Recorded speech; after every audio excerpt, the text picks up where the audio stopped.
আসসালামু আলাইকুম এভরিওয়ান, কেমন আছেন সবাই? আশা করি যে যেখান থেকে ভিডিওটি দেখছেন আল্লাহর রহমতে সুস্থ আছেন, ভালো আছেন।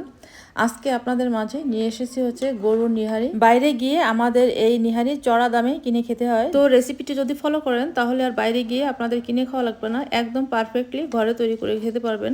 আশা করছি রেসিপিটি আপনাদের ভালো লাগবে। রেসিপিটি ভালো লাগলে একটা লাইক করে দিবেন আর সেই সাথে পেস্টটিও ফলো দিয়ে দিবেন। চলুন তাহলে। তো পায়া রান্না করার জন্য এখানে নিচে হচ্ছে পায়া, আর পায়াগুলো ভালো করে পরিষ্কার করে নিচ্ছি। এখন হচ্ছে এটা প্রেসার কুকারে সেদ্ধ হতে বসাই দিব। প্রেসার কুকারে সেদ্ধ করে নিলে হচ্ছে তাড়াতাড়ি সেদ্ধ হয়ে যায় অল্প সময়ের ভেতরে। আর এমনি হাঁড়িতে কড়াইতে সেদ্ধ করতে অনেকটা সময় দরকার হয়, এতে গ্যাসও অনেকটা পুড়ে যায়।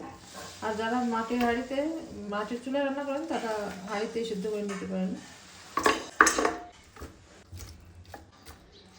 এখন পায়ের ভেতরে দিব হচ্ছে আস্ত রসুনের উপর আর শুকনো মরিচ মাঝখান থেকে ফেলে দিচ্ছি।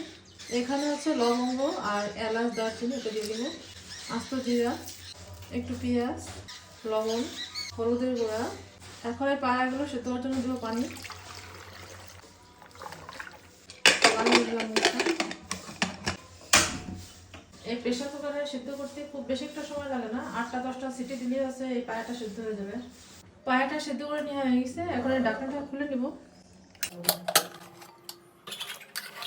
এখন এই পায়াটা রান্না করে নিব।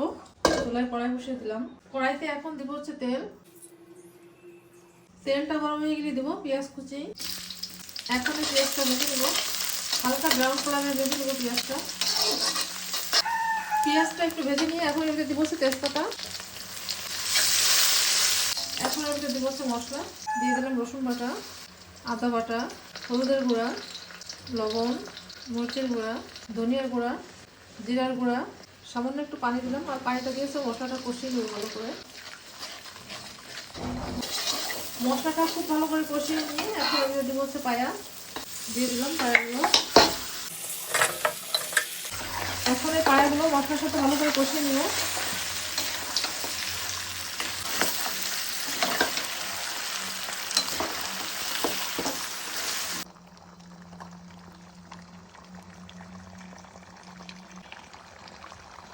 পায়াটা মশলার সাথে ভালো করে কষিয়ে নিয়ে এখন দেবো হচ্ছে পানি।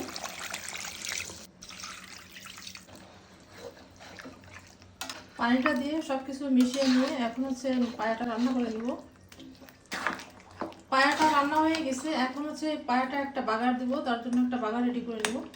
পায়াটা এই চুলায় হতে থাক, ততক্ষণে আমি একটা বাগার রেডি করে নিই। বাগারের জন্য চুলায় কড়াই বসিয়ে দিচ্ছি। এখন দিব হচ্ছে তেল।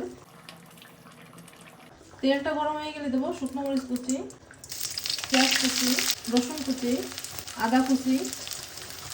এখন এগুলো ভেজে নেব। এই সব কিছু ভেজে নিয়ে হয়ে গেছে, এখন হচ্ছে এগুলো পায়ের ভিতরে ঢেলে দিব।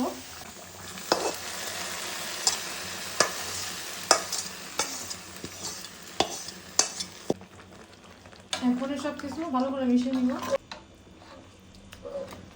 এখন এতে দিব হচ্ছে ধনে পাতা কুচি। ধনে পাতা কুচি দিয়ে এই সব কিছু আবার মিশিয়ে নেব ভালো করে।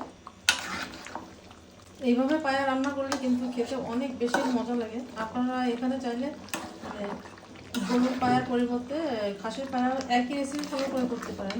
যারা হিন্দু সম্প্রদায়ের লোক আছেন তারা মানে গরুর পায়ার পরিবর্তে খাসির পায়া আপনারা একই রেসিপি ফলো করেই করতে পারেন। এখন এটা দিব হচ্ছে গরম মশলা। এই গরম মশলা বলতে হচ্ছে এখানে এলাচ, দারচিনি, জিরা, কালো গোলমরিচ, জয়ত্রী, জয়ফল আর শাহি জিরা একসাথে ভেজে হচ্ছে গুঁড়ো করে নিয়েছি, এটা দিয়ে দিলাম। আপনারা কিন্তু অবশ্যই এভাবেই দেবেন এই গরম মশলাটা। এখন এগুলো মিশিয়ে নিব ভালো করে। রান্না কিন্তু হয়ে গেছে, আর রান্না করা যাবে না যেহেতু গরম মশলা দেওয়া হয়ে গেছে। এখন আর এটা রান্না করার কোনো দরকার নেই, রান্না হয়ে গেছে। আর এই নিহারি আপনারা ভাত, পরোটা, রুটি, গরম গরম পিঠা বা লুচির সাথেও খেতে পারবেন, খেতে অনেক বেশি মজার লাগে। আপনারা অবশ্যই এইভাবে করবেন আর করে আমাকে জানাবেন যে আপনাদেরটাও কেমন হলো। আশা করি আপনাদেরটাও অনেক বেশি ভালো হবে। আমার মনে হয় যে রেস্টুরেন্টের থেকে ঘরের এই নিহারিটা অনেক বেশি মজার হয় খেতে। তো আশা করছি আজকের রেসিপিটি আপনাদের অনেক বেশি ভালো লাগছে। আমরা এই নিহারিটা খাবো হচ্ছে গরম গরম পিঠা দিয়ে, আর এখন যেহেতু শীতকাল তাই এই নিহারিটা গরম পিঠা দিয়ে খেতেই অনেক বেশি মজার লাগবে। আপনারা যে কোনো কিছুর সাথেই খেতে পারবেন এটা। তো রেসিপিটি যদি ভালো লেগে থাকে তাহলে একটা লাইক করে দিবেন আর শেয়ার করে আপনার টাইম লাইনে রেখে দিবেন, এতে করে আপনি পরবর্তীতে যখন এটা তৈরি করবেন ওইখান থেকে দেখে নিতে পারবেন। আর আপনার একটা শেয়ারে অনেকে হয়তো উপকৃত হতে পারে। আবারও দেখা হচ্ছে অন্য কোনো রেসিপিতে। সেই পর্যন্ত সবাই অনেক অনেক ভালো থাকুন, সুস্থ থাকুন। আর যাদের ঘরে বাচ্চা আছে তাদের দিকে একটু খেয়াল রাখবেন, যেহেতু এখন শীতকাল, ঠান্ডা লেগে যেতে পারে। আর আমাদের জন্য দোয়া করবেন যেন আমরা সুস্থ থেকে আপনাদের মাঝে রেসিপি নিয়ে আসতে পারি। আল্লাহ হাফেজ।